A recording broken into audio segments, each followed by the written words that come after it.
Welcome to the Football Forecast, your ultimate guide to the NFL week ahead. Get ready as we dive deep into the biggest matchups, analyze key player performances, and break down the strategies that could make or break your favorite team's chances. Whether you're looking to dominate your fantasy league, make smart picks and bets, or simply stay ahead of the game, we've got you covered with insights and predictions. So buckle up, football fans. It's time to get your game face on for another action-packed week in the NFL. While only one team can hoist the trophy at the end, it all starts with the forecast.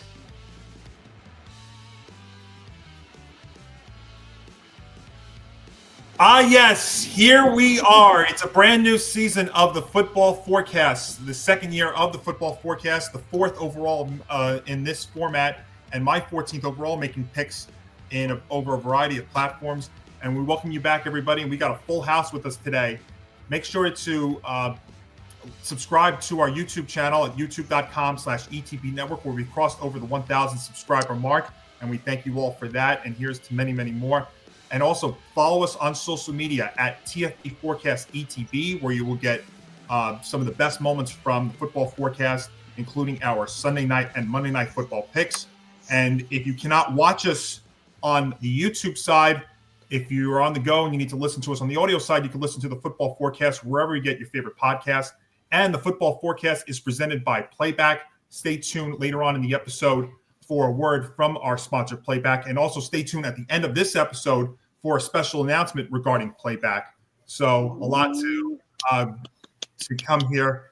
And guys, we finally made it through the last 7 or 8 months, and it is officially here. You know, we are just about, as we're recording this, we're just a few moments away from the kickoff game between Christie's Dallas Cowboys and the defending Super Bowl champion Philadelphia Eagles.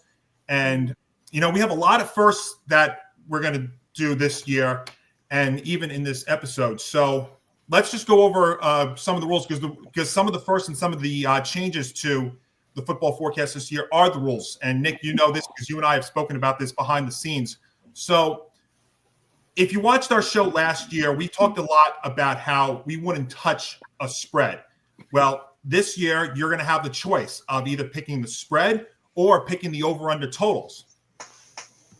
That's a new change this year, just because Johnny and I, and even Tom would say this sometimes when we were doing the show over the years, like, this spread is ridiculous. Like, there's no way to pick it. Like, it's just, you would get like a 9-10 point spread. You're like, we would have those games that we'd say, if you bet on this, you're a degenerate gambler. And that'll come out again. Don't you worry. But yes, that's why we added the over-under, because sometimes the over-under is more enticing than the actual spread itself. And you're going to see when we do this that, believe it or not, we actually have quite a few over-unders that we all picked. So it's actually coming to fruition right in week 1. As well, locks are back as usual. Trying to think what else we have. We'll do all the primetime games. We'll have some funny videos along the way. It's your normal Football Forecast show. If you're looking for the nerdy stat show, go watch ESPN. That's them. Yeah. We're not ESPN. We are the fun. We're the fun show that likes to do ridiculously funny things, including myself when I say some ridiculous things that go viral for no reason whatsoever. But Tom knows this. That's why he's making a face. But including my rants about the Bengals, which, believe it or not, I'm just going to spoil it already. You're not going to get a fire Bengals take from me this week. But anyway, we're going to have fun. We do this show every week, all the way through to the Super Bowl. So we're going to have a lot of fun. Johnny, let's take it away. All right. And then also just one more quick thing. So let me talk about the scoring that we're going to do for this season. So we decided to simplify things a little bit. So it's very simple. If you're picking the spread, I know we kind of were cute on it in the last couple of years, but it's very simple. It's a cover versus no cover situation. So if you get the cover right or not, it's 2 points for a winner. Obviously, if you don't get the spread right, you don't score. Same thing with the total. If you get the total right, 2 points, or you don't, or nothing. And a lock is a double or nothing scenario. So if you get the lock correct, it's 4 points. If you don't get it right, you don't score, obviously. A push or a tie is 1 point, unless, of course, this rule as well with the lock. If your lock ends up in a tie, you will not score. It'll end up as a tie on the record, but it will not end up on your point total. And Nick, we are doing this that the best record does get is the equivalent of a lock, 4 extra points. Yeah, so a lot of people were asking last year about, hey, I had the best record. There should be an incentive. Well, guess what? That's the rule this year. Best record every week gets a equivalent of a lock pick added to their score. So 4 extra points for the best record every week. So that should kind of make the scores go a little bit crazier and add some fun to the mix. So yes, an extra lock pick for the best record. And if there is a tie, there will be splitting up of those points. Absolutely. Okay. So unlike whose line is it anyway? Here the points do matter. Yes. Unlike whose line is it anyway, the points do matter. And just like that, we are ready to go. So you guys ready for the year 2025? Let's go. Yes. Let's go. I'm ready. Let's do it. All right. Well, I said that we have a lot of firsts this year. Like we have some first timers in Michael and Christy joining us this year. And speaking of firsts, for the very first time on the football forecast, we are picking a Friday night game. Ooh. And we are also, for the very first time, picking a game that is going to be on YouTube TV. And Nick Morganson, we'll start with you first. In Sao Paulo, Brazil, we start with Rich Eisen, Kurt Warner, and Stacey Dales on YouTube as the defending AFC champion Kansas City Chiefs take on the Los Angeles Chargers. So an AFC West showdown there in Sao Paulo. And we got the Chiefs favored by 3. The total set at 46.5. Yeah, Chiefs are going to win this game. I just think they're out for a vengeance. Forget the Taylor Swift nonsense. I'm kind of done with it already. If I have to hear one more thing about the marriage and the amount of viral pics, I'm going to throw myself out a window. I'm itching my eyes because I'm already tired of reading about it all. Seriously. But don't tune into any pregame show. Then that's all they're going to be talking about. That's pretty much it. Let's put it this way: Taylor Swift gives me bad blood. Let's put it that way. Okay, there's your first pun. Anyway, I know it's a large atmosphere. You're in Brazil. You don't know what goes on in another country, but Justin Herbert has been a question mark. Like the last couple of years, he's been hurt. Have no idea what the Chargers are going to be.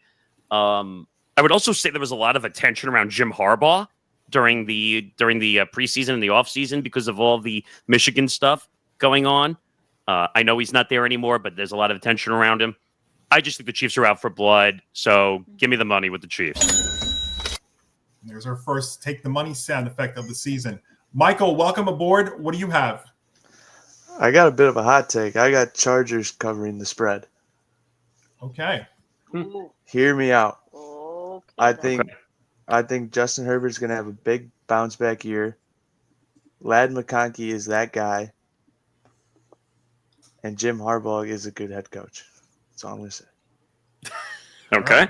Tom. I think that's part of the thing with me that I'm still confident in Justin Herbert. I think the question is more about the pieces that are around him at this point. Jim Harbaugh, yeah, phenomenal coach. Justin Herbert, I've been a Herbert believer since the beginning. Lad McConkey, that's going to be the big question. Like, even going through the fantasy gauntlet that I've had over the past week, doing my research, looking at the drafts and such that I've done for my leagues, Lad McConkey is really interesting in that this is the first time he's going to be stepping up into the shoes of a big receiver. And I don't know just yet. I can't bank on anything that he's going to live up to those expectations. I think he'll do fine. Can I say he's going to be a phenomenal piece a la when Justin Herbert was throwing to Keenan Allen and Mike Williams? I don't know if I can say that yet. I know the Chiefs don't have Rashee Rice for the first 6 games, but they got Xavier Worthy. They've got Travis Kelce. This is one of those games where it's just, Taylor Swift nonsense or not, there's a reason that people talk about the Chiefs. Going back to what I said during the NFC preview, Johnny, when you asked me for my AFC team, it's like, no matter what with these AFC teams at this point, it's always been ever since Brady has gone to went to the NFC. Not even when he retired. When he went to the NFC, it has always been the Chiefs, with the exception of that one year that Burrow and the Bengals got to the Super Bowl. So, and with all that being said, I'm going to go Chiefs, take the money. Christy. No, I got the Chiefs winning, taking the money. It's Patrick Mahomes. It's Travis Kelce. Yeah, Rashee Rice isn't there. He's suspended for getting busted. So I just don't see the Chiefs losing. Like Nick said, they're out for blood. Ben. Yeah, I think the biggest thing about the Chargers, I mean, I agree with Tom and Mike. I do think Herbert is a great quarterback, but they always seem to have issues around him. And I think that the running game, they're losing Najee Harris at least for a couple of weeks, and I think that the J.K. Dobbins loss is a very underrated loss because he did really well for the Chargers last year. And so I really worry about, Justin Herbert having to throw the ball a lot in this game, and you just can't have that. When you play a team like the Chiefs, you have to have the balance. So I think that the Chiefs are ready for blood, and the Chargers, that line are going to shake that off overall. So, going with the Chargers here, take the money. Grant. I mean, I like all the points that everyone brought up about the Chargers, but seriously, I mean, everyone's points about the Chiefs being out for blood just makes so much sense. So I'm going to take the Chargers to win and take the money. So you mean the Chiefs? You mean the Chiefs? I'm sorry, Yeah. it's the Chiefs. Sorry. All right. So he's got the Chiefs. Zan.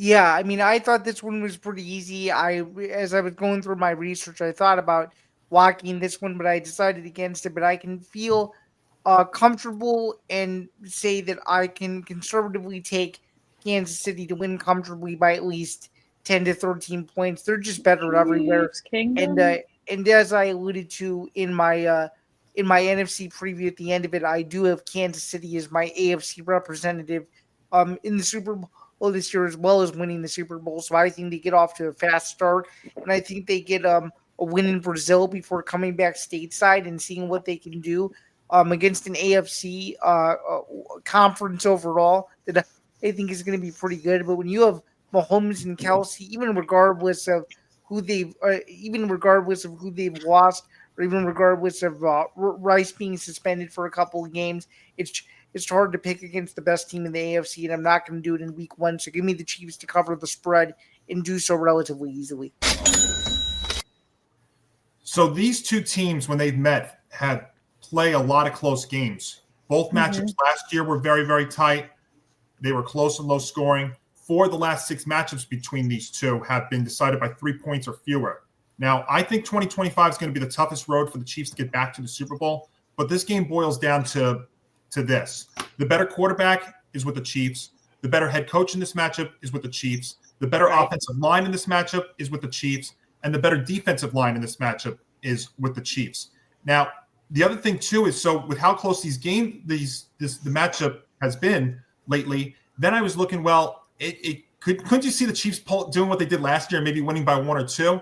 But then, so I was looking at the total. Well, if you remember last year when the Eagles and the Packers played down there in Sao Paulo, the total was 63. So I'm like, maybe this game by accident gets a little bit loose. So I stayed away from the total. And what I'm going to do is, I think the Chiefs are going to have the toughest road to get back to the game.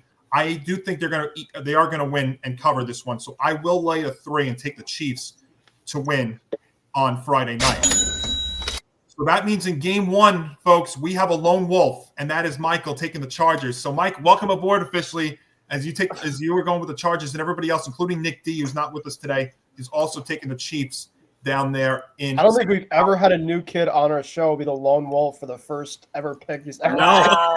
Wow. Love to be the first. And gotta be different. You gotta be different every once in a while, And that's not a bad thing. No, it's not. Hey, and he might be right. You never know. And there was no lone wolf, by the way, in the Thursday night game, in the opening game, because we did have some differences. We did have 2 guys taking it over and a little bit of a split decision there as well. All right, now we get to the Sunday slate. 8 games in the early window, 4 in the late window, and we start in the early window. And let me go to Grant. Grant, Fox begins their 32nd year of NFL programming with this one. And on Fox, we start with Kenny Albert, Jonathan Vilma, and Megan O'Leary. an NFC South matchup between the Tampa Bay Buccaneers and the Atlanta Falcons. Once again, the total is 46.5, just like in the Sao Paulo game, and the Bucs are the 1.5-point favorites. So the Bucks, seriously, like the last, I mean, of course, when they had Brady always gave the team an advantage. But then Brady retires, and they immediately move on to Baker Mayfield, and he just hit the ground running with the Buccaneers. I mean, he was so. I mean, and they've got a great receiving core there. In Mike Evans, Chris Godwin when he comes back. Emeka Ibuka, I really think that he's going to be an ascending player there. And I mean, the offensive line is pretty strong there. So I'm gonna take the Bucks to win and cover here. Grant, you won already. Let me give you go again. Zan, go ahead. Yeah, I just think overall the Buccaneers are the more well-coached team. I think that Baker Mayfield is one of the most underrated quarterbacks in football. And I just simply think the Atlanta Falcons have too many question marks. So this may be a shocker to you guys, considering that we're only about 15 or so minutes into the show. But I feel confident enough to say that not only will the Buccaneers win in Week 1, but the Tampa Bay Buccaneers are also my first lock of the NFL season. I just felt like Zay was giving the lock of the week, the first person. Yeah, there it is. You heard it here first. Well, I'm gonna pull a first on this broadcast. So I love the Bucs this year. I love Baker Mayfield to be. I think he's seriously in line to be an MVP candidate this year. Because if you look at the Bucs team, they're bringing back a lot of their starters from last year, pretty much every one of them, and adding, like you said, Grant, Emeka Ibuka. Now, the thing I'm curious about in this game is going to be both teams' offensive lines because they're both missing a key tackle on each of their respective lines. That is a good point. So then it comes down to, well, who do I trust more on the defensive side? The Falcons last year had a big problem trying to get to the quarterback. They tried to address that in the draft. The Bucs defense, we know how Todd Bowles likes to run defenses. And they finished in the top 10 in sacks in each of its first 3 seasons under Bowles. So I think this is going to be kind of an offensive game. I like the Bucs to get the one key defensive stop in this one, but I could see this going either way. So the play that I'm very comfortable in taking is the over, and that's going to be my pick. I'm taking the over 46.5. I actually think this game's going to get a little bit loose, something like 27-24, or maybe a game that somebody gets 30 about. So I would take the Bucs to win, but my play here is going to be the over 46.5. Nick. Well, I look at this game. Is Penix going to come and perform? We saw him kind of play at the end of the year. What would happen? Will Bijan come and perform? I hope. He's supposed to be one of the top-rated running backs in this league, fantasy-wise, not just on the field. But the Falcons just don't perform. Like, they have really good players, but they don't perform to the highest value that they could really be. I happen to I used to not like Baker Mayfield. Everyone knows I used to shout on Baker Mayfield. I did not like him, but I think he's found a home finally in Tampa, and he fits. Is he going to throw a lot of interceptions? Yes, because he's prone to throwing up a bunch of wild passes, and that's a problem. But the Falcons don't scare me whatsoever. Nick, can I just make one comment here? I think the reason that the Falcons aren't good is because of their coach. I don't think Raheem Morris is that great of a. I happen to like Raheem Morris. I just don't think it's the right situation for Raheem Morris. No, that's how I feel too. But I like the Bucs just because I like Baker. I like Evans, and when Godwin comes back, when that whole situation. I just think offensively they're a better team, and the Falcons always fall apart. So I have the Falcons take them on. Bucs take them on. Mike. I got the Bucs pretty easily in this one, taking the money. But it's mainly just because Baker is that much better, and most of the time the better quarterback wins. So, yeah, the Bucs pretty easily here. Tom. I mean, the one thing I will excuse me. Okay, the one thing I will say about Raheem Morris is it is his second season. I know he's not the greatest coach, but when you look at the Falcons' troubles, I mean, they were struggling with all this talent that they have prior to when Raheem Morris was That's even true. there. That's true. So at this point, maybe with a little more experience now, a season under his belt, Raheem Morris gets this team in a better gelling situation. That being said, I know Chris Godwin is out, and I've been going back and forth. This is one of those games where I've been thinking about the line. I've been thinking about the over-under both ways for both of those items.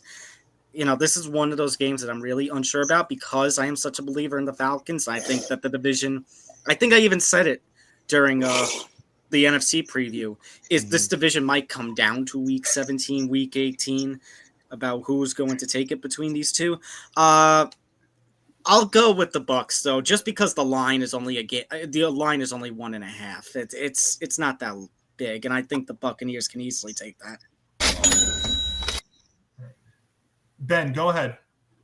Yeah, I'm gonna go against all of you guys. I'm actually gonna go with the Falcons here. I do think that in division, it's always the first week. You just never know how the teams are going to be going out of the break. And I'm a big believer in Michael Penix. I really thought that he did a lot of good things at the end of this past year. I do really like the Bucs this year. They're actually my pick to win the division. The Falcons matched up pretty well against the Bucs last year. They won, I think, both of the games against them head to head. So I'm just going based off of that. I think that the Bucs are a better overall type of team, but I think going into a place in Atlanta in which the Falcons think more times than not do pretty well, I'm going to go with the Falcons upset. And Christy. Oh, Bucs are definitely well coached. Baker Mayfield, it definitely, like a lot of you have said, it seems to have found a home in Tampa. I'm going to go with the Bucs at under 1.5. An interesting thing with Baker, third different offensive coordinator in as many seasons now with Liam Cohen from the Jaguars. But if there's anybody who can do it, it's Baker. So there we go. All right, Tom. He always seems to adjust. He does. It's quite a ride. All right, Tom. Let's go to you. It's the Battle of Ohio on Fox. A Kevin Kugler, Darryl Moose Johnston, Allison Williams special. As Joe Burrow and your Cincinnati Bengals lay 5.5 against Joe Flacco. Is this just? Are you saying that just because of my and Nick's separate histories with this Bengals team? Yes, that'll never change. Okay. As a wise man once said, the Browns are the Browns. And I look at this Browns team and I don't see anything. I see now. That's not to disrespect Joe Flacco, because what Joe Flacco has done with this team and the limited amount of games that he was with this team, I give my respect. But to tell me you've had a whole situation with him and Dylan Gabriel and Shadur Sanders. First of all, as a wise man once said, well, several wise men have said, when you have 2 or 3 quarterbacks and you're not sure who's going to be the quarterback, guess what? You do not have a quarterback. No, you do not have a quarterback. And your wide receiver one is who? Cedric Tillman? Yeah. Who? Is there an owl in here? And let's see. You're going to be playing, even though Cleveland's at home, you're playing an offense that consists of Joe Burrow and Jamar Chase and T. Higgins and etc. He's proud. Just keep going on and on and on and on. I think you get my point. This is a don't disrespect the Bengals week. A serious don't disrespect the Bengals week, especially a Bengals team that's out for blood trying to get back into the playoffs. Yeah, take the money on this one easily. Oh, I wasn't ready. There. That's what I wanted. That's what I wanted. Banner is back. So he's going to lay the points. Christy. Weigh the points, but not confident enough to lock it. Very interesting. Okay. Oh my God. You are all going to jaw drop at my lock. Damn. And Nick hit the money sound effect, so he can't go back to it now. Christy, go ahead. I'm not going against the Bengals. There's no way. No way. I'm going. They're going to win. They're taking the money. Okay. I know better. Ben. Okay, so I think the one thing about this game that I look at is the Bengals with their slow starts of seasons. And now this is going on to year 3. They played a lot of their starters in preseason for a certain reason only. Mm-hmm. And the Browns, if they had a little bit more incompetence, at least around Joe Flacco. I mean, they had Nick Chubb, they had Amari Cooper, they had a couple of guys the last couple of years. Keyword is had, Ben. Had. Right. David Njoku, I think, is not a bad tight end. If he could stay out there on the field, he's not. Ben, stop delaying the inevitable, please. So I'm actually going to go Bengals no cover. All right. Okay, so you're taking the Browns. Browns plus 5.5. Yeah. That's because I don't feel comfortable that the Bengals are going to win in a complete shootout with the way that they always kind of start seasons. I'm kind of skeptical on that, but I do think they'll win. Okay. Grant. Yeah. This is my lock of the week. I'm gonna. Someone had to. Someone had to. Say the Bengals will beat the crap out of the Browns. I do not care what they say. Their offense, the Browns' offense is not good enough to keep up with the Bengals' defense. Even though the Bengals' defense isn't that great, the Browns have literally no. I mean, their wide receiver 1 is a wide receiver 3. So I mean that goes to show how bad the Browns are. And I mean, it's all thanks to Deshaun Watson. Oh, all that guaranteed money. Yeah, thank you, Deshaun Watson. All right, so Grant's locking the Bengals. Zan. Yeah, I like the Bengals here too. I think the Browns are just simply in free fall mode. They don't know what they're doing. They were the biggest offseason circuits of the entire league, and as we all kind of alluded to, we think that this Bengals team will be a little bit better. And a healthy Joe Burrow is a dangerous Joe Burrow, and it doesn't matter where the game is. The Bengals will win comfortably, cover the 5.5, and even though this isn't even part of what we do, I think I can feel confident enough in saying that I do think the Bengals winning by 17 is not out of the realm of possibility. This should be a dominant performance. I would be stunned if this game was remotely close in the first half. That sounds like lock of the week number 2 Touchdown without passes even to saying Jason lock. Higgins. Ooh. All right, Nick, the team you can't trust versus the team you can't stand. What do you got? It's bad. This is a horrible game. I mean, I'm going to break out one of the first sounds to explain the Browns. Make it make sense to me. I mean, yes, that's Michael K. In case anyone's wondering. Yes, make this game make sense to me. As much as I don't like the Bengals, and as much as I don't like Joe Burrow, and I think Zach Taylor is a terrible head coach, but the Browns are quite literally a clown show. There is, you know how you see the little car, and all the clowns start climbing out of the small car, that is quite literally what the Browns are. I will also say I have to break out another sound for the first time.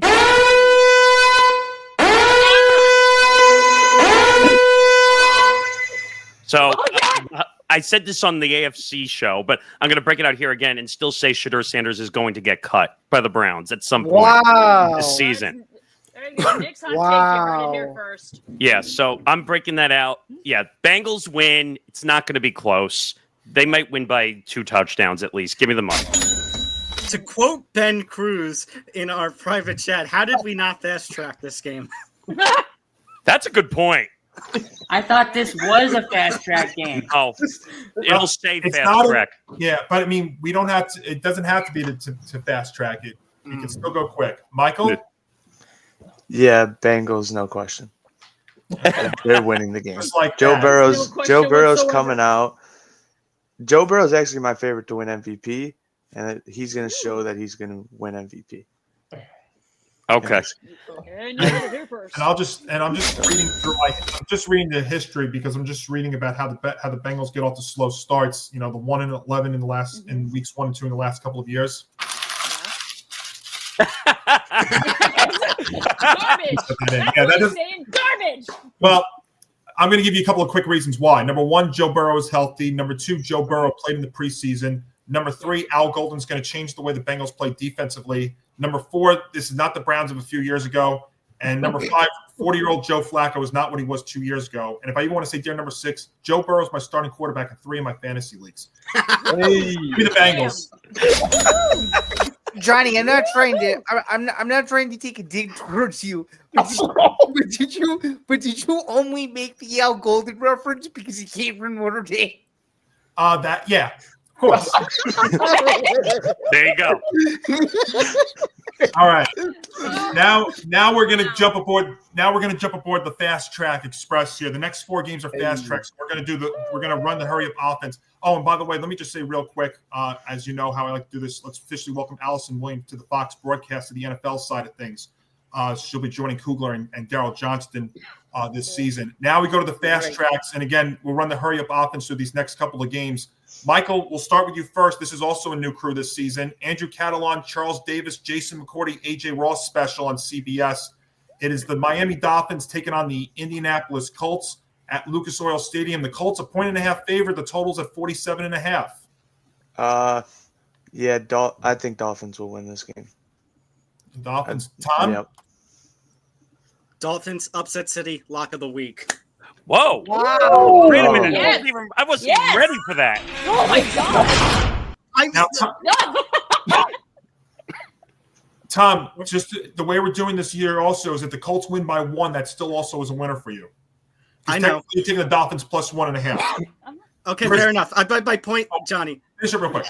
Okay, very quickly, because I want to explain since I did the lock. I'm seeing all these things about how the Dolphins are going to be bad this year, and I'm just like, no, they still have some of the same pieces. And are we forgetting who the Colts have as quarterback right now? Tua. Daniel Jones. Daniel Jones. What's wrong with that? Plenty. Right. Plenty. You know what's wrong with that. There's plenty I wrong with know that. that. There's a lot wrong with Plenty that. wrong with that. Christy, go ahead. I'm going Dolphins. I'm not betting against Tua or Tyreek Hill for that matter. Ben. Mid-city, what? What's the Indiana pick? Jones is going to be winning against the Dolphins. Oh, What? All right, so he's taking the money. Oh, I wasn't even ready. Oi. Grant. So if there was a game this week that was the dumpster fire of a game for week 1, this would be that game. And I'm only taking the Dolphins because I do not trust Daniel Jones to win. So I'm taking the Dolphins to win, even though Tua Tagovailoa is 1 hit away from retirement. I'm taking the Dolphins to win. I'm taking the Dolphins to win. Zan. I'm taking the Dolphins to win. Ride the Devon A. Chain Express train to a victory. Oh my god. 34-13. No questions asked. Daniel Jones gets sacked 4 times. Wow. The game is No, over I'm gonna before go the and get fourth sacked this quarter many even starts. times. 5. I have to ask what Vegas is smoking here. I don't know. There must be some They just really, wanna really give good free stuff. money. Pretty much for pick once. them. That's what they're telling you. It is a pick 'em. Yeah. Pick 'em. Nick, It's free money to me. I don't know. Money, money, money, money. Nick, what do you have? Oh, I have the Colts covering. 100%. Totally. Wow. Yeah, because I don't trust what the Dolphins have done so far this offseason. You look at the number that Vegas had for the over-under at 8.5. That's the most ridiculous number I've seen so far. They're not winning 8.5 games the way that they're built. Damn it. Tua's 1 concussion away from being out completely. Tyreek Hill, can you trust him to stay on the field with those off-the-field issues that are going on? And Achane, 1 injury away from being completely knocked out also. Oh. Not healthy. This is, I think this is obvious. Colts cover. All right. Once again, let's go through some trends here. Mike McDaniel, 3-0 in season openers as Dolphins head coach. Colts have gone winless in their last 11 season openers. That makes me feel even more confident. Let's go. Yeah, Zan, you know what? I'm totally confident in this pick too. You throw that away? Yeah, I'm he totally confident- throws it I'm away totally in the confident garbage. in this pick too. I'm taking the Colts. Yeah. Oh, Yeah. oh, Daniel Jones has an offensive line. He's got better receivers and playmakers than the Dolphins do. And do I trust the Dolphins on the road? And do I trust the Dolphins defense? Hell no. Give me the Colts. Yeah. Indiana Jones. Yes. And you know what? He's got an offensive line to work with, which will be nice to see. So we'll see what he puts up there at Lucas Oil You know, if Daniel Jones beats the Dolphins in Week 1, Anthony Richardson's career is over. No, I'm not ready willing to go say that far yet. That's one of the worst quarterback situations in football. Give it a And these are couple weeks. and real quick, these are two coaches that are on the hot seat this year, in my opinion. And Mike Huge Daniel. hot I believe it. Huge Absolutely. I Yeah. definitely believe it. All right. Next fast track, Zan, let's go to you here. Chris Myers, Mark Schlereth, Jen Hale on Fox. As we got Bryce Young, pretty cool matchup in college, but now let's see what happens in the pros here. Bryce Young in the Panthers and Trevor Lawrence in the Jaguars. And at Everbank Stadium, the Jaguars are laying 3.5.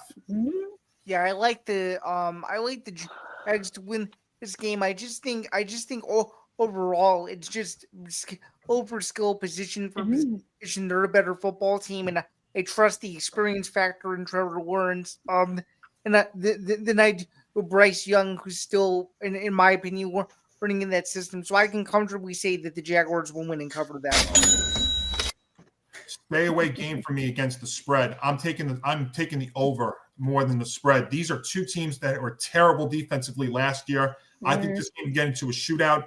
Two players I'll give you a quick to keep an eye on this year, one from each team. McMillan, the first round wide receiver for the Panthers, and obviously Travis Hunter from the Jaguars. Let's see what kind of role he plays, how many snaps on each side of the ball as well. But McMillan is going to be awesome. I agree with you. Yeah, I think I have him in one of my drafts. I'll double check that.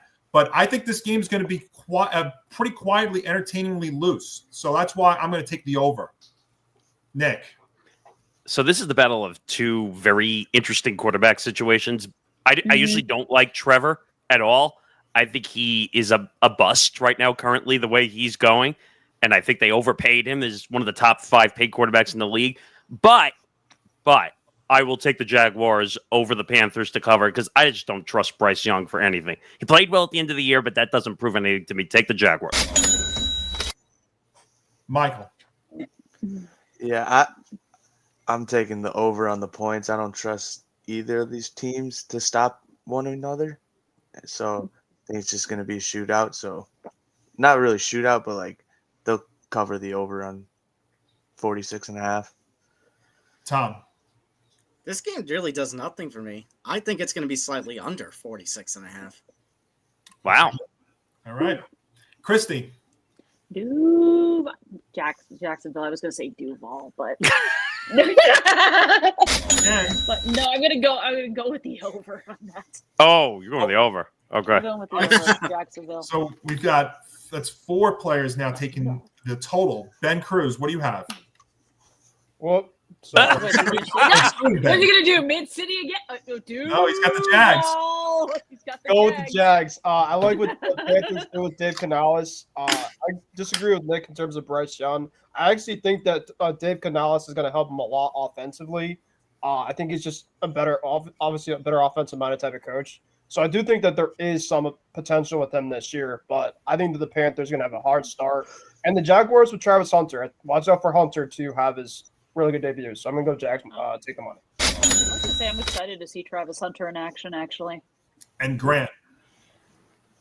I mean, I'm going to go over on the points here because I just like Michael trust neither of these teams. I mean, the Panthers did, improve pieces on the offense for Bryce Young, but on the flip side to that, how much did you improve on defense? And then when you go to the Jaguars, there's multiple factors. You gotta factor in the fact that you're with a new head coach. They never seem to do well on in their first year of coaching as a head coach. So I'm going to take the over on points. All right. So we have, what's that? 3. We have 4 overs, 1 under, and everybody else laying the 3.5 with the Jaguars. All right, Ben, next fast track game is yours. Spiro, Adam, and Phoebe on CBS. How about this matchup? Geno Smith, Pete Carroll, and the Raiders against Drake May, Mike Vrabel, and your New England Patriots. And at Gillette Stadium, the Pats are 2.5-point home favorite. Yuck. Okay. So it's actually funny. So Geno Smith actually was the first quarterback that we faced at New England last year as a Seattle Seahawk, and he's going to be doing the same exact thing this year, but with another team, with the Raiders. And he beat us last year in overtime, and I doubt that's going to happen this time around. I think that the Raiders losing Amari Cooper, he's going to be their number 2 guy. I know that obviously Ashton Genty is a great overall running back, but I think as a rookie, I think it's a tall task, especially against a guy like Vrabel, who is a very good defensive-minded type of coach. And I just think that we're in for a fairly decent season this year. I mean, obviously, I'm not expecting crazy things, but I think that we're going to obviously start with a really good season. And Trevion Henderson, let the boy cook. So Pats take the money. Let him cook. Grant. Yeah, I'm gonna go. I mean, both these teams have veteran head coaches, but it comes down to actually it doesn't come down to like the team and the personnel for me. It actually comes down to which coaching staff do I trust more, and between the two, I'm going to say I trust Mike Vrabel's staff more because it comes with more experience, in my personal opinion, outside of the Raiders having one of the oldest head coaches in the history of the NFL. But Vrabel's staff is stronger than Carroll's staff, in my personal opinion. So I'm going to take the Patriots to win outright. Zan. Yeah, I really like this matchup because I think Vegas has this line exactly right. I think these are two teams in obviously similar positions. I think a lot of mistakes are going to be had on both sides of the ball. It could definitely end up being a turnover fest. But overall, though, I like New England and they're the home team. I like what Vrabel's been building, and I just think this Raiders team having to start fresh again. I understand they have Pete Carroll, and I understand that he's a legendary coach. But I think what we're going to find out this year is if Pete Carroll is really a shell of his former self, or if he can reinvent the Raiders like he did Seattle over a decade ago. And I think, unfortunately for Vegas fans, the Raiders are going to be off on the wrong foot. So give me the Patriots to win and cover at home. So this game to me comes down to one difference, and that's defense. Because I think both teams added offensively, both teams added legitimate head coaches. Both feel like they're a year away, but the difference to me is the defense, and more specifically, it's the depth at defense. And that's the advantage to me there is with the Patriots. And that's why I'm going to take them minus 2.5.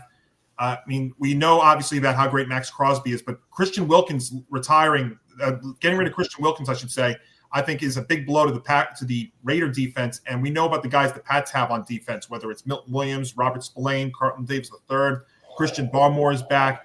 I think they're deeper defensively. I think that makes the difference. I'm going to take them and Christian Gonzalez, and you said he's 50-50 there, questionable to play on Sunday. But, I mean, you look at that, that's, I think, the difference. I'm going to take the Pats. Nick. Yeah, I think the Pats win this one easily. Not that I have more experience than mostly anybody here watching Geno Smith be a complete dud out on the field. Injuries. I know the Seattle situation was not great, even though he got paid and then everything happened. But the Raiders are just a bit. First of all, I think that Pete is overrated. I think he's just overrated big time as a coach. I like Vrabel. I like Drake. I actually like where Drake May is heading direction wise. I think he's actually starting to improve, and I think this spread is wrong. I think they're going to win by a touchdown at least. Patriots cover. Michael. Yeah, Patriots cover pretty easily here. Okay. Nothing really to say. Tom. Pats cover. I really don't care for this game. Whoa! Wow. Tom, you're not invited to my place then, man. Come on. Uh-oh. Oh.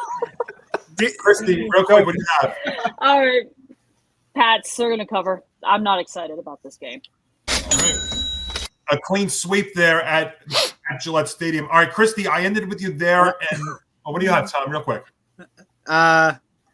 Trying to get some to load. Oh, yeah, here.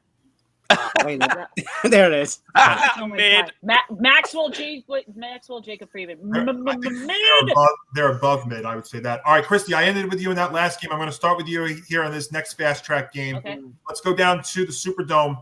A Tom McCarthy, Ross Tucker, Logan Ryan, Tiffany Blackman special on CBS as we have the Arizona Cardinals laying 6.5 against the New Orleans Saints. Definitely gonna go Cardinals. They're gonna cover. No faith in the Saints. Ben? Yeah, exactly what Christy said. I have no faith in the Saints this year. Spencer Rattler's their starting quarterback. He just did not do much for me. And the Cardinals, I'm not expecting a whole lot. I think they're going to be kind of average, but like there's a couple teams that are just better, I think. Look at the 49ers. I think they have a bounce back type of season because they just were banged up a lot last year. The Rams, I know obviously they lost Cooper Kupp, but they obviously added Devontae Adams, so it's basically addition by subtraction. And the Cardinals, Marvin Harrison Jr., another a year under him, I think he's going to absolutely ball out once again. You got a very underrated running back in James Conner. And the Cardinals are a team that was, if you guys remember last year, they had some really good hot stretches. They So did. I'm going to go Cardinals, and this is actually my lock of the week. Oh, Lock it in. Grant. Yeah, Cardinals are gonna win. This is easy. The Saints have been in cap hell for the last how long, Michael? You know the Saints. eternity. 10 years. Eternity. And also, so they're only quality player. Well, okay, they have two quality players in my personal opinion. One of them is an aging Alvin Kamara, and the other one is Chris Olave. But Kamara is going to be a majority of their offense because Spencer Rattler cannot throw the ball to save his life. So Speaking the truth there. I am very interested to see, first off, how long he's the starting quarterback. And in some miracle, if he is the starting quarterback for the whole 17 weeks, I will applaud him if he gets over 3,200 passing yards. I don't even know who the backup is for the Saints. It's They're- Tyler they're Shaw. Tyler rookie, Shaw. Yeah. Oh, So you're taking the Cardinals? I'm taking the Cardinals. Zan. I actually like neither of these teams, and I actually like the under. I think that this game is horrible. This is a game where if you like punts, safeties, and potentially a lot of field goals, you're gonna get that. So this game to me is you want to talk about Grant's dumpster fire game of the week. This is my personal dumpster fire game of the week. I didn't look at the matchups. If I looked at it again, this might have been my dumpster fire. But I already took my dumpster fire, so I can't take it back. No, true. But yeah, I like the under. So I'll take a total in that. Nick. Actually, I agree with my ETB Sports co-host here. I'm taking the under 43.5 also. Usually I'm not a big for over-unders really at all, but I just think this game is going to be a big field goal kicking fest. I don't think you're going to see a lot of touchdowns in here. The Saints situation is a dumpster fire on its own. So how many points are they going to score? Heck, this game could be 43-0 for all I care. Zero. I was just gonna say, you're saying that, Nick, under the assumption that the Saints are going to actually score points. Well, that's my point. Who knows if they actually score because their offense is so dysfunctional. So Right, exactly. under 43.5. well, it's funny because the over looks like a 0, so essentially everybody just thinks the opposite of what that is. That's funny. You know what? I'm going to switch it up on you. I'm having the Saints cover this one. Really? Yeah. Honestly, I Michael, think the Saints are Michael, going to surprise a lot of you're people. going to regret that. I think think you're going to regret The that. Saints haven't lost the first. They haven't lost. Michael, are you only saying that Games. because you predict the score is going to be 3-0 or 6-0? Maybe, but Nothing. yeah, maybe. But I think the Saints will cover this one. Wow. So all of this whole game screams Cardinals, But Zan and Nick stole my thunder a little bit, and Michael stole my thunder too. This is too big of a number to lay going to New Orleans. I mean, I know the matchup. That's awesome. But the Saints. That's still a tough place to play, and for the Cardinals, who are still not there yet, I think they win. But it's just too many points to lay. I'm going to take the Saints plus 6.5. Yes, sir. The Cardinals are still an inconsistent team to me, so I like the Saints to keep it close. I'd be shocked if they win this outright, though. But I will grab them to cover this number there at the Superdome. All right. Well, just like in years past, we do have videos this season. Wait. Wait. Tom, did I not go to you? No. First ignorance of the season. Minus 2 points for me there. Tom, I'm sorry. Go real quick. I apologize. All good. Let's see. An offense that's led by Kyler Murray versus an offense that's led by 40-year-old 40-year-old rookie. Yeah, you can't say that without laughing. No, you can't say it with a straight face. The Cardinals are definitely winning this game, but you know what? I think ETB Sports Brethren and Johnny have convinced me. I think I'm also going to join the under gang on this one. Yeah. Okay. So All right. We are split across the board here. See, I was just teasing. I was just getting everybody excited for the first game. Teasing, never pleasing. And you know what that? And if you notice from years past, you know where this is going. So let's go to it. All right.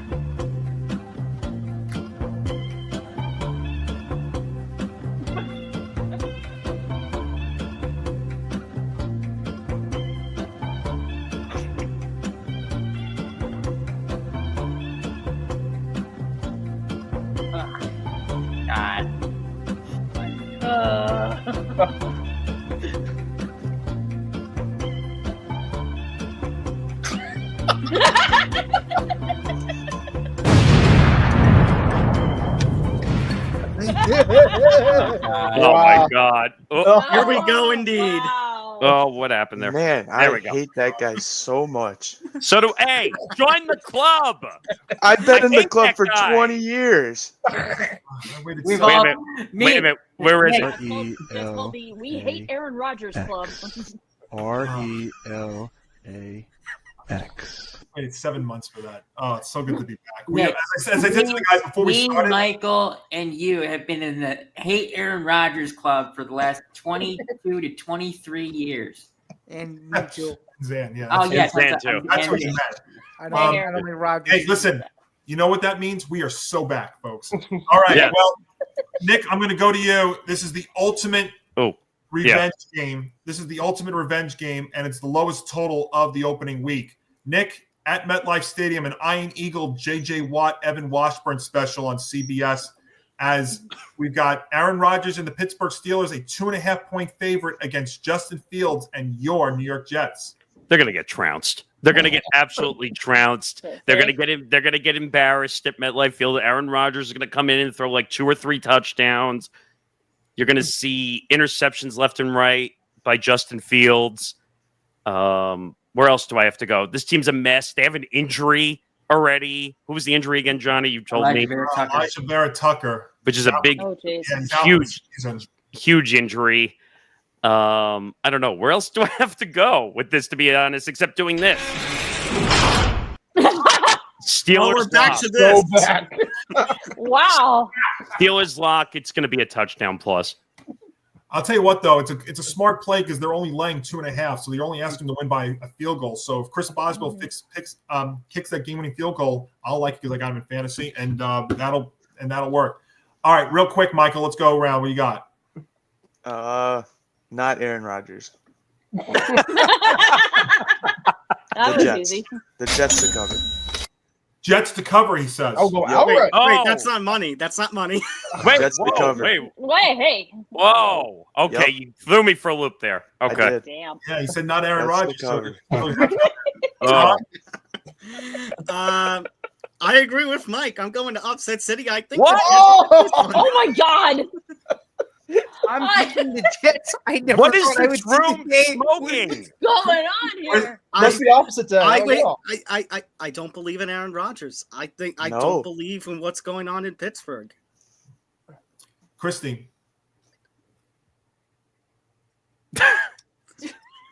I hate Aaron Rodgers, but Steelers, they're going to cover.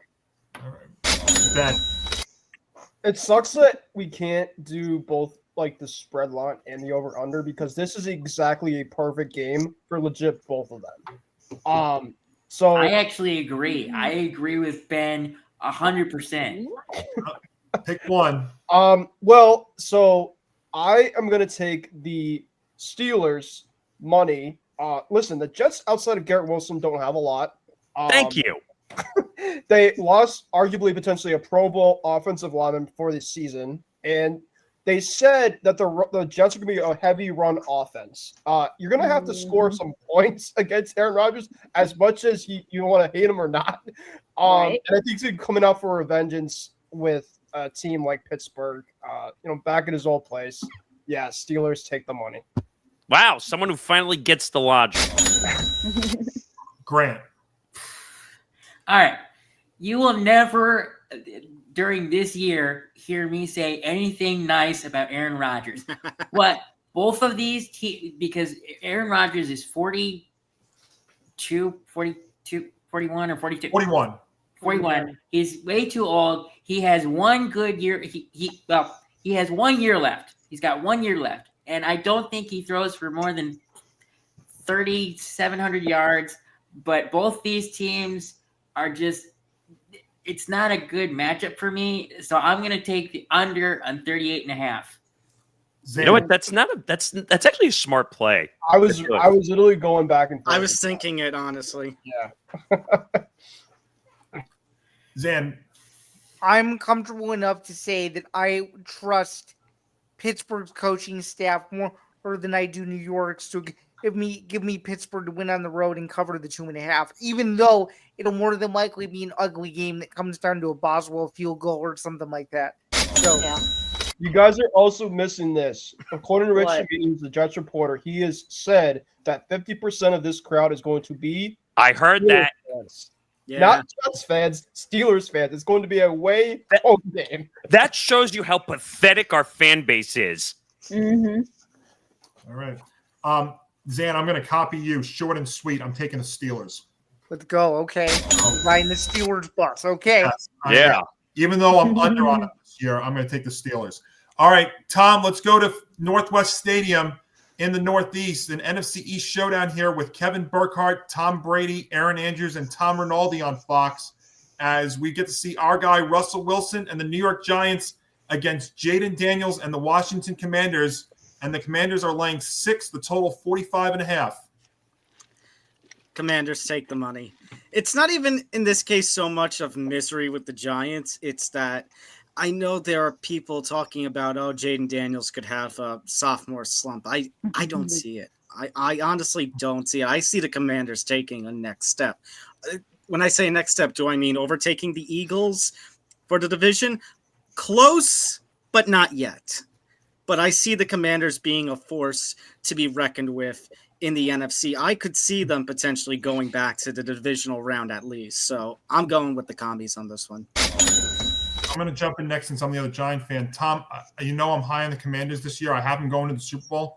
I totally disagree. I think this is way too many points. I'm taking the Giants to cover the number. Because the thing is, too, I think Russell Wilson will give the Giants offense a little bit of a boost. And don't sleep on this Giants defense. You know, with Abdul Carter joining Brian Burns, Thibodeau, and Dexter Lawrence, I think this pass rush can keep Jaden Daniels and this offensive line in their toes. I think the big key with this game is if the Giants get a big stop on third down, which they couldn't do in this matchup at Northwest Stadium last year. If they could do that, I think I wouldn't even be surprised to go out there and win this game. I can't take them on the money line, though. I'm going to take them to cover, but I think the Commanders get like a field goal win. Probably another heartbreaking loss for us on opening week, but that's what I'm going to go with. I can't lay 6 points in this. I can't do it. Christy, go ahead. All right, I'm going to go. Commanders take the money. It was a shocker. I'm locking it in, Commanders. Ooh. Going the other way. Ben. I'm going the other way. I mean, I'm actually going away from the spread here because I think the Giants defense is going to be underrated this year. And I don't know in terms of how McLaurin is going to be doing with the dispute contract in this offseason, as great as he is.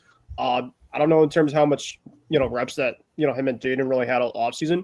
I'm taking slightly the over in this game. I think that there's going to be a decent amount of points. So I'm going to take the over. Okay. Grant. Yeah, I actually, for me, my lock of the week came down to this game or the game I picked, and I'm sticking with the game I picked, but these were my two considerations, because because what some of you guys said, I love the Commanders this year. I mean, they brought in some good pieces but more importantly, they kept their coaching staff together, and that, I mean, Cliff Kingsbury did wonders for Jaden Daniels last year, and I think that he's gonna just elevate Jaden Daniels even more. But I am gonna take the Commanders to cover here. Zan. Yeah, I like the Commanders in this game too. They're at home, and I agree that I do not believe that Jaden Daniels will have a sophomore slump. And Johnny, while I do like the Giants' newly minted defensive front, and while I do hope that Abdul Carter has a good career, I think they're asking a lot out of him in his first ever game in the NFL. I think it'll be an exciting game for the most part, but I think the Commanders pull away late and win by about 10. Let's go 37-27, but I can say with confidence that I feel that the Commanders will win and cover at home. Man, I give you credit. You think the Giants are going to score 27 points in this game? That's actually quite amazing. That sounds high. I feel like, though, those are going to be the kind of games the Giants play this year. They might play a little bit of shootout football, and you know what? I'll take it over the 27-6 games that we've had last year. It's weird. Anything's possible. Good point. Nick. Yes. Yeah, so one factor I would look at in this game, well, look at the Commanders who traded Brian Robinson Jr. away, which no one has brought up at all. Right. He was really a big factor in the Jaden Daniels system, really moving That's the ball. a good point. Yeah. And Well, I think it's because the Commanders want to have a running back by committee, led by Austin Eckler, but they have their other options there. yeah, and Eckler's is ready for the AARP the way he's running at this point. But Brian Robinson Jr. was a really good fit because he was able to move that ball aggressively up the center. And now I feel like that's missing. The Terry McLaurin thing does worry me a little bit, that he came in very late, right before, because of the contract dispute. They did get him signed. I think they overpaid, giving him Metcalf money, which I thought was kind of ridiculous, by the way. Same. Well, Metcalf got a 5-year deal, and McLaurin got a 3-year deal, so it is shorter. I know, but it was a lot of money. My point is, there is a lot of questions with the Commanders, even though Jaden Daniels, I agree with Tom. I don't think he's going to have a sophomore slump at all. I think he's going to have a really good year. The Giants still have a lot of question marks to me, though. I don't trust Russell Wilson whatsoever. I don't care what people say. I don't everyone's saying don't sleep on the Giants. Will they win 5-6 games? Maybe. I just don't see. I don't see them playing well. And I think Zan is right. You're asking a lot out of that defensive line at the same time, also. So all in all, I'm going to lean on the Commanders to cover, just because I think the Giants will go away at the end, like they do in a lot of games. Yeah. Michael. I hate this over under everything. I don't know. I think it's gonna go over 45.5, so that's what I'll take. Ooh. Just because I think the Commanders' offense is very, very good.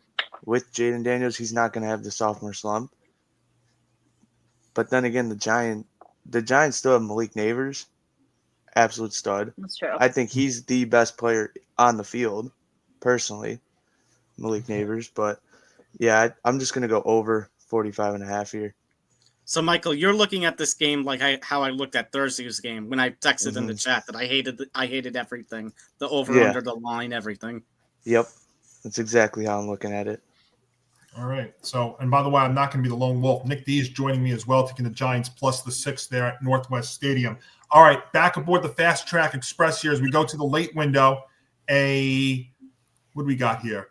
An Adam Amin, Mark Sanchez, Christina Pink special on Fox, as we get to see Cam Ward make his pro debut, the number 1 overall pick with the Tennessee Titans, taking on the Denver Broncos and Bo Nix. This is tied for the largest spread of the week, guys. The Broncos an 8.5-point favorite, and I'm going to go here first, and that number doesn't bother me. This is my lock of the week, and I'm taking the Broncos. terrible spot for Cam Ward to be making his pro debut. In Yeah. Mile High Air against It the is. Oh, Broncos. definitely, The definitely. Broncos It's tough, defense is lethal. Yeah. It's Oh. lethal. Nick. The way I look at this game, first of all, I think it's too big a spread to put any lock on it. That's my opinion. I think 8.5 is a lot in week one because, again, we haven't seen any of these teams play yet. But No. the Titans are a dumpster. Just like they're in full rebuild mode. Yep. I feel bad for Ward coming in, being a first overall pick. It's not going to be his fault when this team goes like 3-14 or something. Yeah. And they're going to be picking like your head coach. yeah, they're going to fire their head coach probably. They're going to get another like first or second overall pick. Mhm. Yeah, I won't lock it, but I'll take a cover on the Broncos. Michael. Yeah, cover on the Broncos. I don't think the Titans are that good. Tom. I usually hate 8.5 point lines, and this one kind of scares me just because it is Cam Ward's first game in the NFL. So maybe he struggles, or maybe he ends up producing an all-star performance. That being said, I've been very confident with the Broncos. I have the Broncos as honestly one of my wild card teams for the AFC this year. I think Bo Nix is going to deliver again. I think the Broncos have brought in some very good pieces around him. So, you know what? I'll join up with the 8.5. Normally, I hate the 8.5 and lines like it, but this is one that I'll at least feel comfortable with, if only because of the Broncos' defense. So you're taking them to cover. Yeah. Okay. Christy. Taking the Broncos to cover. And So yeah, the Titans are, I think, gonna be dumpster fire. They actually kind of remind me of last year's Patriots, and which of like, they had to fire a coach just to get another one, just to be in a top 5 pick. And the Broncos, I just think, are just going to keep ascending. Bo Nix. I'm not a big believer in Bo Nix's sophomore slump. I think very similar like to Jaden Daniels.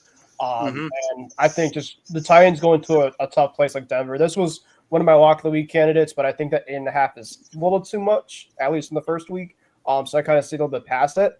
And J.K. Dobbins, I think, too, will help the running game, as that was one of the big factors into why they lost against Buffalo, was they're ineffective on the running game. So, yeah, give me the Broncos here to lay the 8.5. Grant. Broncos cover. And Zan. Yeah, I like Denver to cover too. They're at home, and there's too many question marks surrounding Cam Ward. I do think he's a very disciplined quarterback that has a chance to be a superstar, but this is going to be a rough NFL debut for him. But I think the only thing that I could say about Ward is it's only up from here, and I think he has the right attitude about him, and I think he'll be in Tennessee for the next few years to come. But this first game is not going to go very well, so give me Denver to cover this one pretty easily, I would say.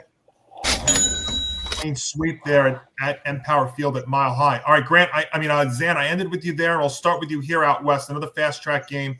Joe Davis, Greg Olson, and Pam Oliver on Fox, as we've got the San Francisco 49ers laying 2.5 heading to Lumen Field against Sam Darnold and the Seattle Seahawks. Yeah, I'm not a huge fan of this game at all. I actually really like the under in this game. I just think it's going to be sloppy.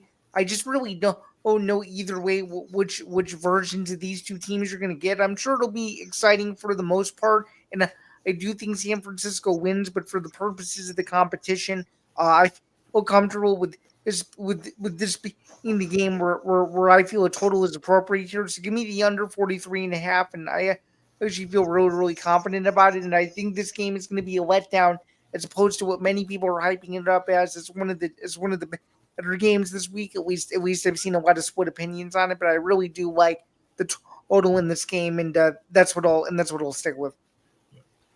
Nick.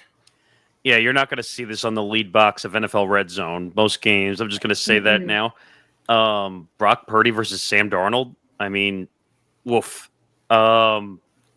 Yeah, I know Sam Darnold has recovered since being a Jet. I will admit that, obviously, but I don't know. Not a fan. I think Brock Purdy, now that he's under contract, can now focus on playing. I think the team is finally getting healthy. Obviously, you don't have Ayuk, which is a massive injury. That's a problem. McCaffrey's back healthy, which is good.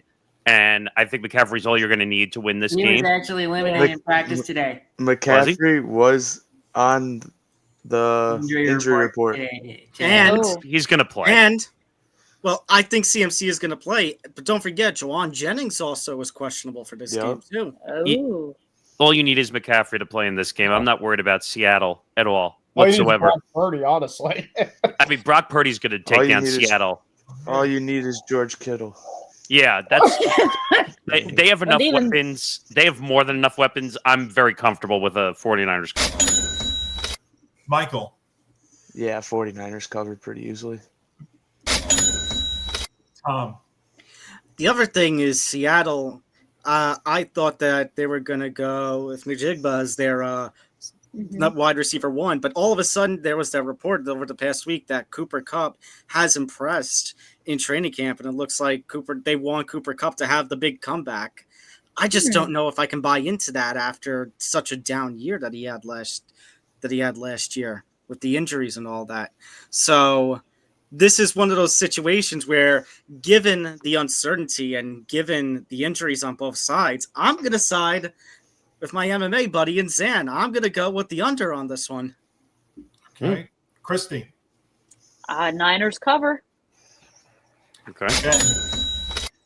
I think Halloween season is going to be early for Sam Darnold as he's going to be seeing ghosts with a new team. Bill. Take the Niners cover. Grant. I'll take the Niners to cover too. You know, Michael made a great point. You just need your George Kittle, and I mean, I have faith that McCaffrey will play, even though the tweets are saying it's something to monitor because it was a calf injury like last year, but he's gonna be fine. He's gonna be fine, and it's partly me saying that because I do have him on one of my fantasy teams as my number one running back, so that scares me a little bit, but I need him to play. So fingers crossed. So you have a cover. Okay. Still struggling with this. I put my pick in already, but this all comes down to what Sam Darnold might get. Am I getting the Darnold that from the first 15 or 16 weeks of last year, or am I getting the Darnold of the last 2 weeks of the season and the one from the prior 5 years?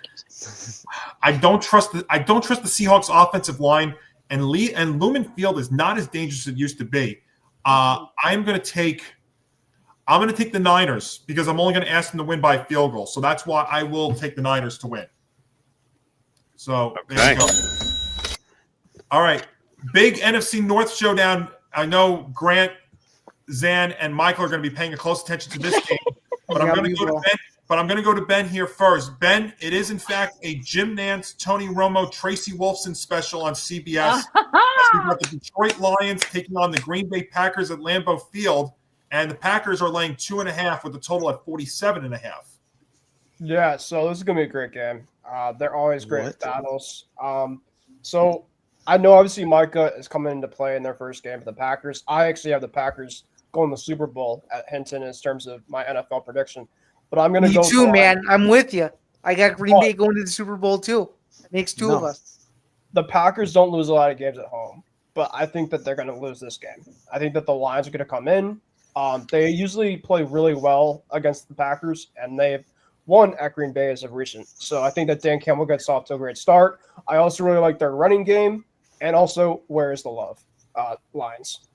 Jeez. Grant. I mean, you know, you have question marks with the Lions now in their offensive and defensive coordinator positions, but as a diehard Bears fan, I will never say anything good about the Packers. So I am gonna take the Lions to win and cover. Zan. Yeah, I like Green Bay to win and cover here.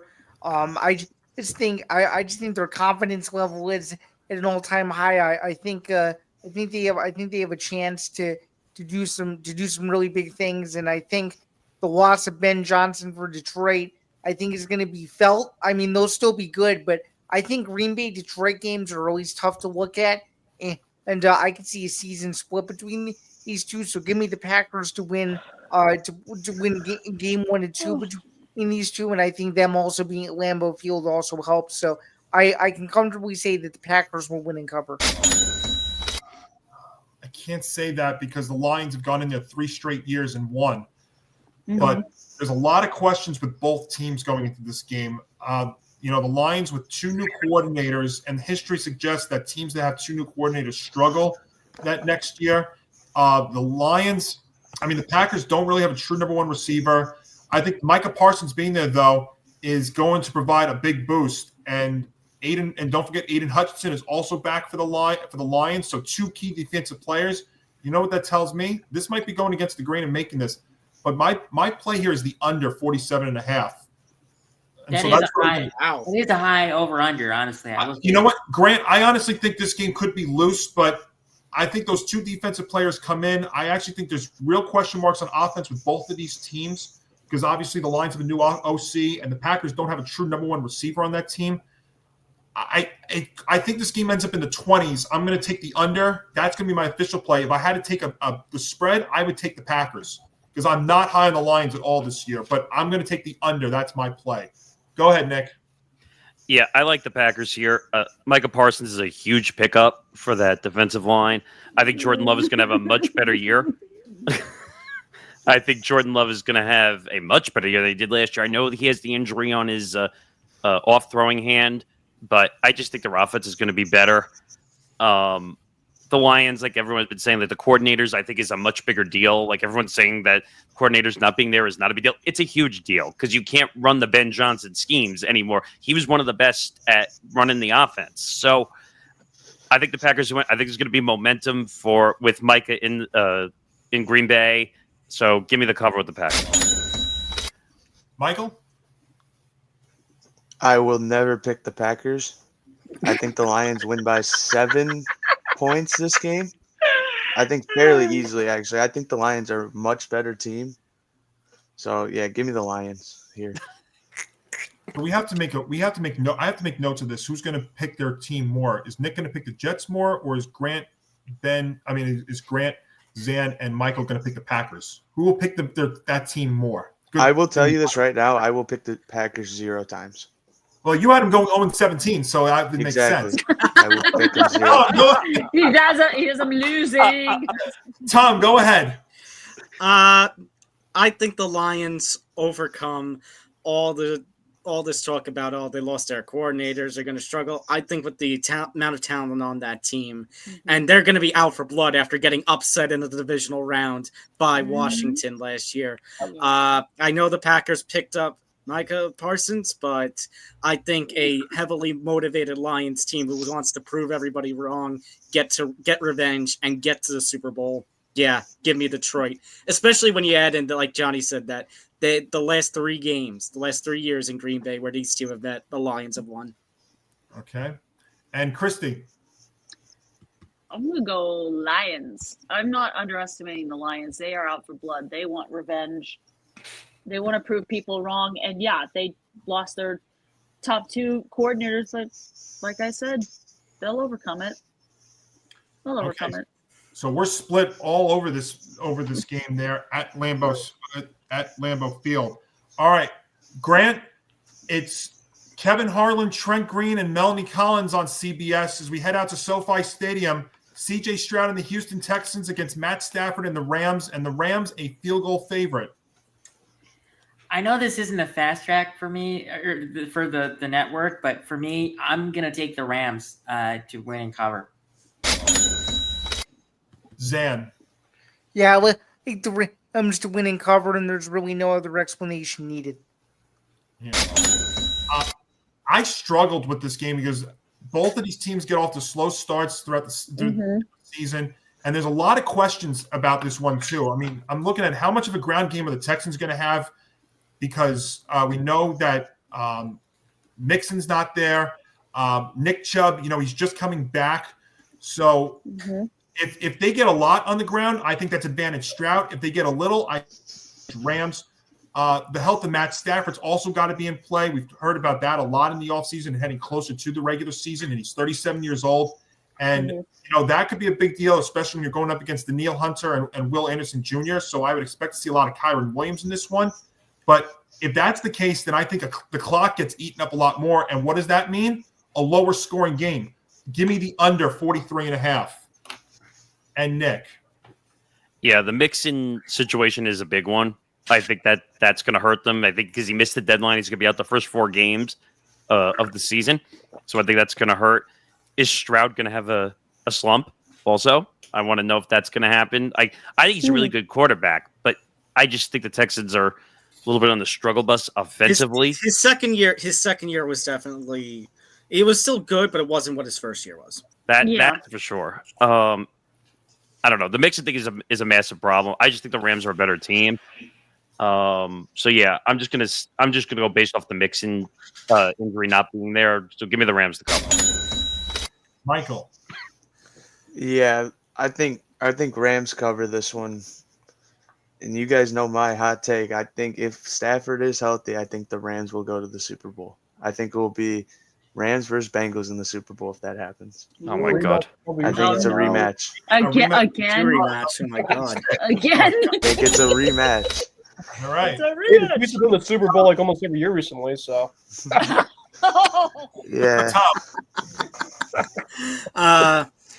I agree with Nick.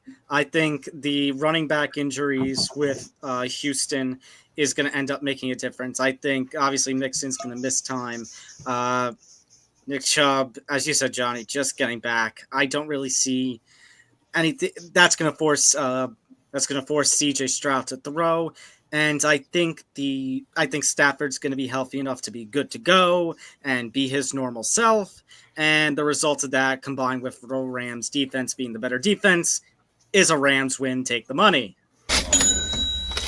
Christy. I definitely think if Stafford's back holds up, he'll be fine, good to go. I'm going to go Rams, take the money. And Ben. Yeah, I'm going to go Rams. Obviously, without Mixon, I think it's a massive loss. The Texans also had a ton of offensive line problems the last couple of years. The Rams have a very good front. And if you guys remember, the Rams were legit, the one team that could have been the Eagles last year. I mean, they were legit like under a minute left from possibly pulling that upset off. So I think the Rams, getting Devontae Adams, to take over Cooper Kupp, I think that's an upgrade. And Kyron Williams is a stud too. Take the Rams. All right. So technically, I don't know if I want to say I'm a lone wolf, but I'm definitely taking the road less traveled and taking the under while everybody else is taking the Rams -3 at. Thank you, Nick D. Yeah, well, but it's weird to say I'm a lone wolf, and I'm actually making a totally different play though too. So I guess I am technically a lone wolf there too. All right. Yeah, I mean I'm going total. Everybody else is picking the spread. All right. The football forecast is presented by Playback. Watching sports is more fun with others, but we spend too much of our time watching alone. Playback is a virtual space where communities can stream live sports together, with everyone perfectly synced up. Creators can hop on stage, deliver their own play-by-play analysis and commentary, and invite viewers up for Q&A. Playback makes watching sports fully interactive and a social experience. From playing fantasy sports, repping your favorite players and teams, and watching with the commentators and communities you care about. Win or lose, sports are best enjoyed together. Join our community by going to playback.tv/ETB Network to find out more, including our live stream schedule. And now back to the show. Now let's go to Sunday Night Football, a milestone for Sunday Night Football on NBC, the 20th year of Sunday Night Football. And these are our primetime picks presented by Playback. All right, now it's Sunday Night Football for the 20th straight season on NBC. We'll have Carrie Underwood's intro for the 13th straight year, and then followed by Mike Tirico and Chris Collinsworth, and beginning her 25th year on the sidelines, Melissa Stark, as we have a rematch of the divisional round, guys. The Baltimore Ravens and Buffalo Bills there at Highmark Stadium. And Tom, this is the biggest total of the week, the only one over 50, and the Ravens are a 1.5 favorite. It is the biggest total of the week, but you know what? I think they're going to reach that and then some. I'm going to hit the over on this one. I think this is going to be a fun shootout. I think you've got two of the best teams, not just in the AFC, but two of the best teams in football. This is a chef's kiss of a start to Sunday Night Football. Okay. Christy. I'm going to go with the Bills over. All right, so you're taking the Oh, over. you're taking the over. I'm You're taking taking the over? I'm Okay. taking the over. Ben. Yeah, this to me is a pick 'em, so it's really hard to kind of take the spread at this point in time. I'm kind of staying away from it. You got two of the best quarterbacks out there, so I'm going with the over under here, and I like the over. I'm going to ride with Tom, but I was so close. If there was like a push in terms of that number, because I really love that number, like legit right there, I would have gone for it. But Mhm. I'm going to take the over like slightly. I think it's going to be a shootout. Grant. So both these teams are great. I love the spread, but like I imagine that this game is going to be so close, and both teams are so high scoring that I have to take the over on points here. Okay. Man. I am actually taking a team in this one. I'm taking the home team, and I think the Bills do just enough to cover as an underdog in an absolute thriller. I think it'll be a great game. Okay. Nick. Yeah, actually, I like the over-under here, too. I'm taking the over 50.5. And that's a stretch for me because I don't like reaching for points ever. But I think this is Josh Allen, Lamar Jackson, high-octane offenses. Mhm. These two teams don't like each other either. They've battled. But this is going to be a defense is going to get thrown out the window in this game. I think you're just going to see high defense scoring. doesn't matter. Defense Yeah. doesn't matter. Yeah, defense doesn't matter. Take the over. Yeah. Michael. Yeah, I think they could have put this game at 60.5, and I still would take the over here. So, yeah. Wow. I think it's over very easily, and I do think the Ravens will win this game.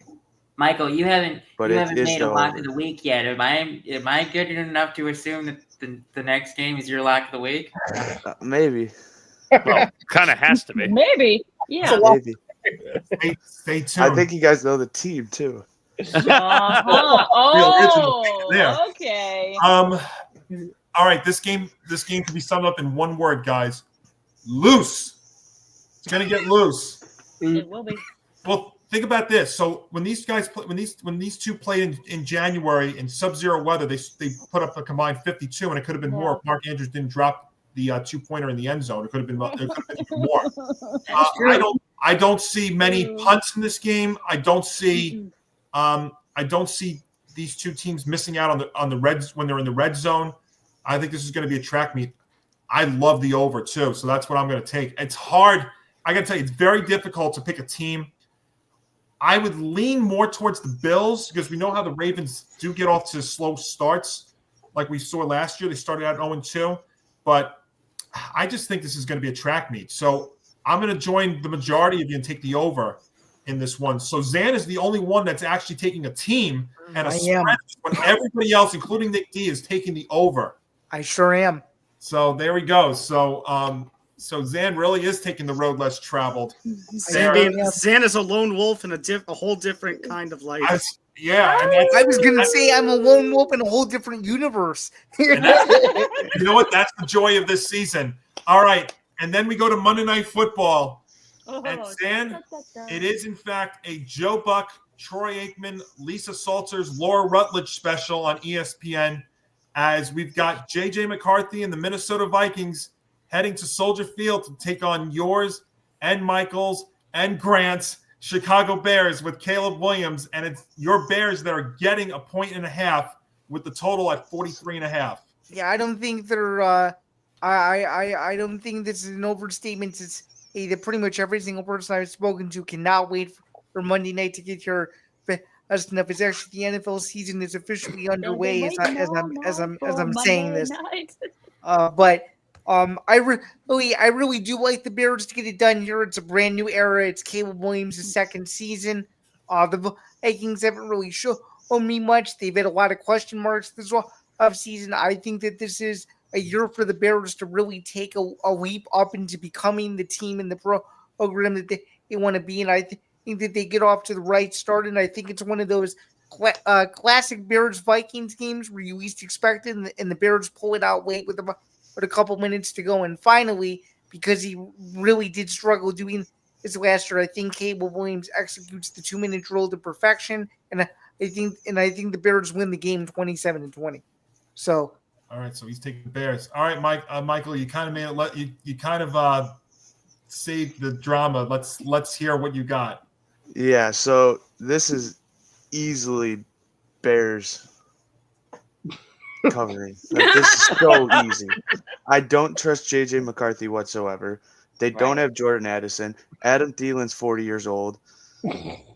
Their defense is all right. Don't get me wrong. It's all The only right. bright spot is Justin Jefferson. Yeah, Justin Jefferson, obviously, you can't stop him. But if Jalen Johnson plays him, he has stopped him. So if Jalen Johnson's playing, Jefferson's not doing anything unless he moves on to Tyreek Stevenson. But we have Ben Johnson. We have second-year Caleb Williams, who is going to impress so much more people. Rome, he's coming off. It's his second year. I think he's going to be our leading receiver. He's going to be our Triple Crown guy. That's my opinion. Then, yeah, this is my lock of the week. Bears. Wow. Easily. That's not a shocker. There we go. All right, Grant. Yeah, I mean, Michael alluded to it. The biggest question in this game is going to be the success of JJ McCarthy, because I look at it this way. JJ McCarthy, when he was in college, he had a successful college career, but that was behind a Jim Harbaugh offense, which is prominent in running the ball. And JJ McCarthy in college never had over 3,000 total passing yards any year of his college career, except maybe his senior year, where I think he had like 3,015 or something like that. But when you're a college quarterback and you don't throw for over 3,000 yards, that's bad. That's not good. And yes, it's gonna help. It's gonna help that he has Kevin O'Connell calling plays for him, but still, with the inexperience, I can't bank on the Vikings winning this. And I'm also a diehard Bears fan, so I'm going to take the Bears to win this and start out hot in the Ben Johnson era. All right. Nick. I actually like the Bears in this one. Actually, a lot. Actually, this one, I like to pick a few games a week that I like to bet on responsibly, by the way. What is JJ McCarthy? That's a question I want to ask right off the bat. Was out all of last year, didn't take a single snap. Well, I can answer that question for he's you. good at handing the ball off. We don't know. That's it. We don't know. We don't know. We simply don't. We don't know what he is yet. So I don't know. I think that's the only way you can really answer that. So I don't like JJ McCarthy. First of all, first game being on Monday Night Football under the lights. I don't like that at all. It's not good. It's not good. I think Caleb Williams is going to have an amazing year. I think now that he's got a year under his belt, I think he's more experienced. My big thing I ask, including Bears fans, please take less sacks. Please. That's all I ask out of Caleb Williams. We're trying here, okay? We're really trying. So, because I wish he would throw the ball away more. I wish. He does not do that. That's something that he will do. I think so. I think it's something he will do. Yeah, but I like the Bears to win outright in this game. Okay. Tom, by the way, I apologize. I know you're a Vikings guy, and I didn't go to you first, but I got 3 Bears guys that I had to overrule. I don't think you're going to win. Oh, don't worry. Their opinions in there. Oh, don't worry, Johnny. Don't worry, because I'm picking the Bears on this one. Oh, you are? Let's go. I mean, number one, I have no idea what to believe with JJ McCarthy, especially considering last year he lost his rookie campaign due to an ACL injury. Number two, with Jordan Addison suspended 3 games. Now, I know they traded for Adam Thielen, but this is not the Adam Thielen of the 2010s. This is an Adam Thielen who's towards the end of his career in the NFL. So what you're going to see is a lot of double teaming on Justin Jefferson, and a lot of limiting on the amount of the impact that he can have in this game. And number 3, like Nick said, I think Caleb Williams has really developed. I mentioned before about Justin Fields, with the Jets, and I believe in Fields. He had a really bad, it just him and the coaching staff at the time, it just, the vibe wasn't right. They didn't do enough to support him. Under Caleb, and under this new coaching regime after the disaster of last year, this really feels like it can be a true breakout campaign for Caleb Williams. So I'm definitely going with the Bears on this one. Christy.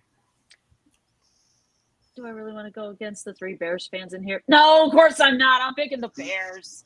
Take them. All right. So she's got the Bears. Ben Cruz. The Bears. The Bears. I applaud you, Ben. I applaud you. I I applaud thought you. the Bears fans in here are like that, so you guys know. Bears. Yeah, I mean the Vikings have a lot of question marks. I'm not a big fan of their secondary.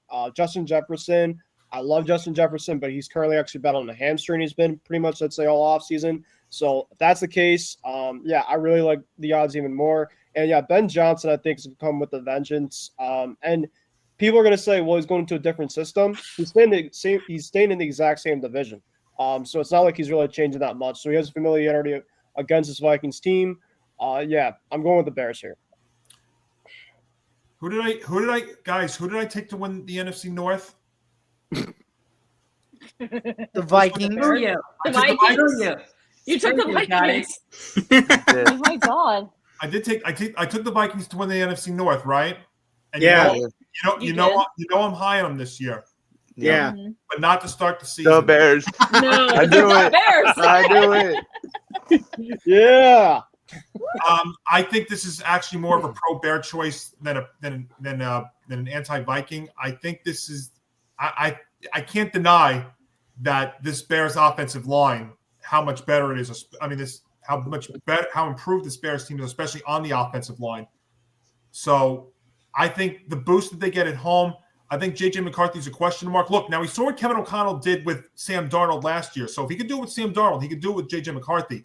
I think it takes time, though, and I think the Vikings might have to rally a little bit in the season. Instead of starting out strong, I think they're going to have to work their way through it. So I think it's going to take time. I think the Bears do get a boost. I'm taking the Bears and making it a clean sweep. Nah, Bears. And that's the way, and we'll have a clean sweep to wrap up week 1 of the football forecast. So let's just go over a couple of things here real quick. Because not only is this show coming out, but we have a lot of expansions to the show. Number 1, we've got the Gridiron Gurus, which is going to be premiering with Grant, Michael, and Ben Sundays at noon Eastern, 9 a.m. Pacific that's on our Playback channel, right? Watch. Yes. Yes. So playback.tv/ETB Network. But right after that, Nick, you've got a very special announcement you want to make? Yeah, so it's not hyperbole what you see on this banner here. So after Gridiron Gurus, we are watching NFL Red Zone on Playback right after the show starting at 1 o'clock.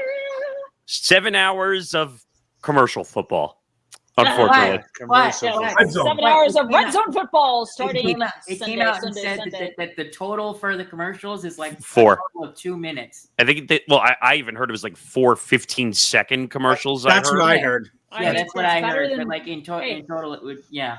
And they're going to be side by side, so you're never going to get a full commercial, which is, I guess, is better than nothing.